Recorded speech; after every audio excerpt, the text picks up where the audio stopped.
ये कहानी ममता की है। बचपन से ही घर में ये एहसास दिलाकर पाला गया कि औरतों को बोलने का हक नहीं है। अरे ममता, जरा जल्दी जल्दी हाथ चलाओ। रोज ऑफिस में देर पहुंचता हूँ तुम्हारे कारण। लेकिन आपका सारा खाना पैक और तैयार भी है। अरे जबान जितनी चलाती हो उतना अगर हाथ चलाती ना तो शायद घर को अच्छे से मैनेज कर पाती। क्या मतलब है? क्या नहीं मिला आपको? मोजे मोजे कौन देगा? ममता भागकर पति को मोजे देती है। वो हर किसी का ख्याल रखती, लेकिन उसके घर में रोज का रोना लगा रहता। अरे माँ, आज स्कूल में टीचर ने मुझे फीस के लिए डांटा। माँ, मुझे अच्छा नहीं लगता कि स्कूल में फीस के पैसों के लिए मुझे कोई भी बात सुनाए। अरे पर बेटा, ये तो पापा करते हैं ना, सारा ऑनलाइन। मुझे तो इसकी जानकारी भी नहीं है। हाँ हाँ, बना लो बच्चों के सामने मुझे बुरा। अरे करता तो मैं ही हूँ, माना, लेकिन मुझे कोई सपना थोड़ी ना आएगा कि बच्चों की फीस जमा करनी है। अरे बताओगी तो तुम ही ना। ममता की अब ये आदत में शुमार हो चुका था। वो हमेशा हर बात के लिए खुद को ही दोषी मानती। एक दिन वो पड़ोस की दोस्त से कहती है, समझ नहीं आता यार, मैं इतनी डम कैसे हो सकती हूँ। बात तो सही भी है ना। अब पति बेचारा नौकरी करे, पैसे कमाए, या फिर ये देखे कि बच्चों की फीस का वक्त है। क्या करूँ यार। पता नहीं, मेरे पति तो सारा काम खुद ही करते हैं। वो तो कहते हैं कि तुम थक जाती होगी, सारा दिन घर बाहर बच्चे तो। अच्छा, ऐसे भी पति होते हैं क्या? अरे क्या बात कर रही है?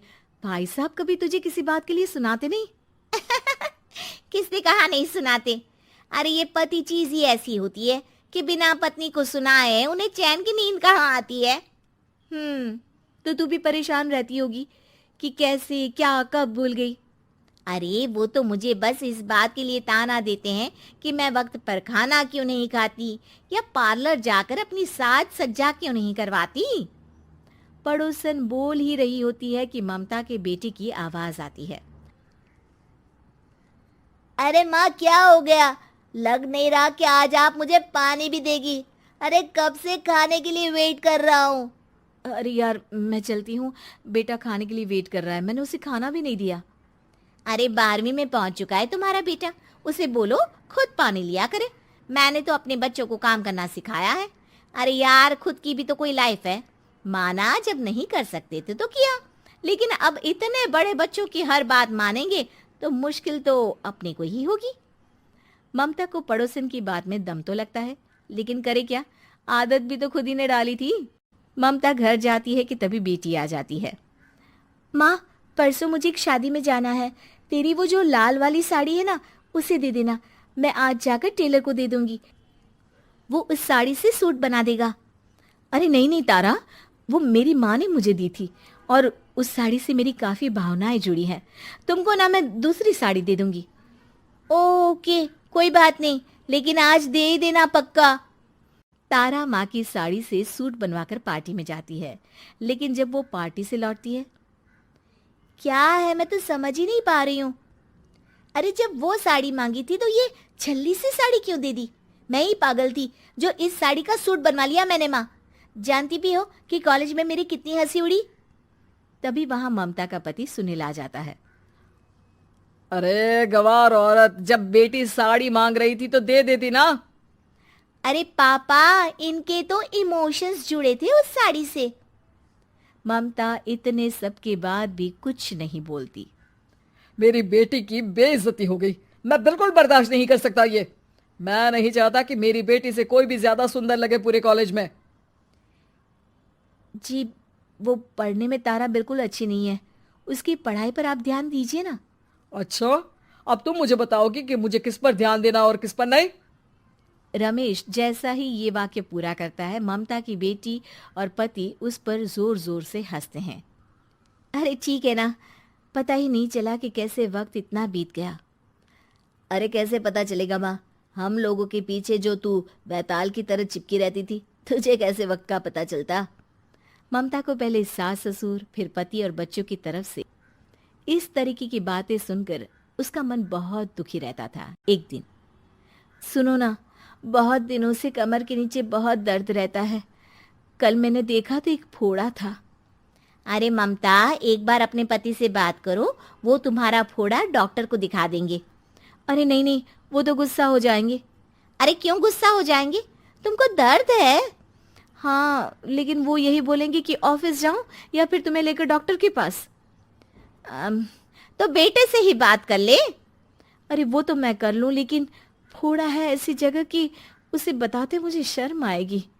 लेकिन कुछ ना कुछ तो करना जरूरी है ना, ऐसे कब तक फोड़े के दर्द से तड़पती रहेगी? अब तो सोच रही हूँ कि इनसे बात कर ही लूं, वरना दर्द के मारे कहीं मर ना जाऊं। लेकिन शाम को, ममता, क्या किया तुमने आज? खाने के डिब्बे में कैसा खाना दिया था? दाल खराब हो गई थी। कब की थी?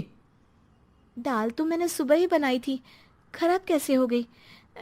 अच्छा सुनिए ना, मुझे कहना है कि अरे गरम दाल बंद करोगी तो ऐसा ही होगा ना। बेइज्जती हो गई सबके सामने मेरी। ऑफिस वालों ने ऐसा मजाक उड़ाया कि क्या बोलूं। कल से ठीक से खाना देना है तो देना, वरना खाना देना बंद कर देना। बाहर खा लूंगा मैं। ममता, जो पति से अपनी परेशानी बताने वाली थी, वो अब ये सोचने लगती है कि कल से पति को खाने में क्या दे। अगले दिन ममता थकी थकी सी हालत में, आप लोगों के लिए नाश्ता बना दिया है, खाना बनाने की हिम्मत नहीं है आज तो। रात भर सोकर थक गई है ना, इसीलिए तो खाना नहीं बना सकती। हिम्मत नहीं हो रही है, मैं बस सोने जा रही हूँ।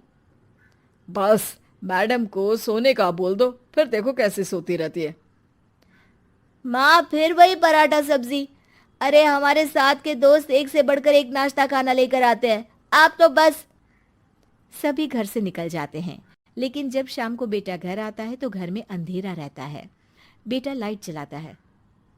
क्या माँ, तुम्हारा भी जवाब नहीं है बिजली का बिल बचाने के लिए? वो बोल ही रहा होता है कि सामने माँ जमीन पर लेटी मिलती है। वो उसके पास जाता है। अरे माँ, क्या हो गया माँ? तभी वहां पड़ोसन आती है। अरे बेटा, तुम्हारी माँ के पैर के पास एक फोड़ा है, जिसके कारण ये लगातार कमजोर होती जा रही थी। मैंने उसे पहले ही कहा था कि घर में बता दो, लेकिन तुम्हारी माँ किसी को तंग करना नहीं चाहती थी। तभी वहां डॉक्टर आ जाता है। अरे इनके ऑर्गन में दिक्कत है, कोई बात है जो इनके मन में खटक रही है। अरे नहीं नहीं, इसके मन में कोई बात नहीं है, कोई काम है नहीं ना इसके पास, सारा दिन बस घर में ही रहती है। देखिए, मैं तो ये नहीं जानता, लेकिन हाँ, इनके मन में हमेशा कोई बात रह जाती होगी, इसीलिए उनकी ये हालत है। अगर आप समय से नहीं ले आते तो हो सकता था कि। अरे नहीं नहीं डॉक्टर साहब, हम पूरी कोशिश करेंगे कि वो ठीक हो जाए। हम लोगों ने अपनी ही परेशानी माँ के सामने रखी, लेकिन किसी ने माँ की दिक्कत को जानने की कोशिश तक नहीं की। हाँ, मैंने भी ममता को हमेशा घरेलू जरूरत से ज्यादा काम का नहीं सोचा था। ममता को होश आता है और वो खुद को अपने बेडरूम में देखती है। वो उठने की कोशिश करती है कि माँ, अब आप नहीं उठेंगी, हम लोग है ना, हम लोग आपको पूरी तरह से खुश रखने की कोशिश करेंगे।